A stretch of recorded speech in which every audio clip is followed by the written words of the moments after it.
Why is it a problem that this water heater doesn't have an expansion tank?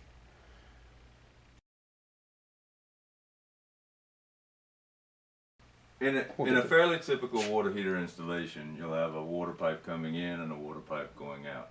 Generally, you can tell the difference in the two pipes because one's hot and one's cold. In your particular installation, you've got one that's hot and one that's hot. Okay. The reason that that's bad is because you have supposed to have water coming in at about 50-55 degrees in Virginia.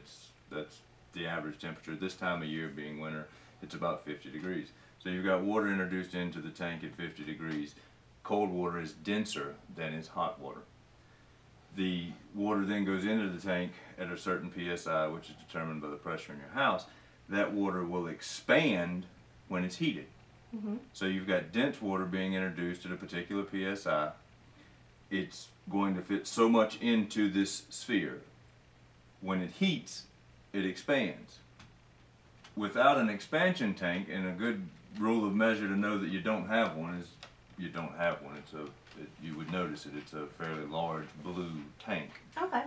Generally they're blue. Sometimes they're different colors.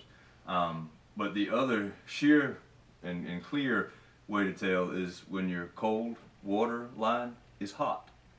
Because thermal expansion is basically taking the hot water in the tank and pushing it back against the street pressure from the house. Okay. So you've got water trying to come in at, let's say, average street pressure should be, your house after your PRV should be about 65 psi. You've got 65 psi coming in, and the pressure inside this vessel has exceeded that and is pushing hot water back towards the street.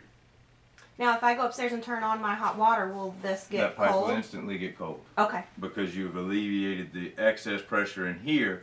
Water is feeding into the tank. It corrects itself. As soon as you turn it back off, this water reheats to temperature. Temperature increases pressure.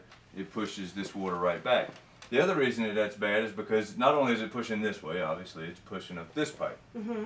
You take 65, 70 psi, if your PRV is working correctly, at your faucets, they should have absolutely no problem handling that type of pressure.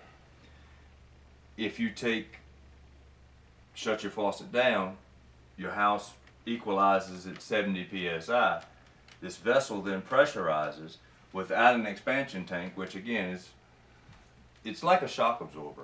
You increase the pressure on both sides. Now you've got 90 psi or 100 psi at your faucet.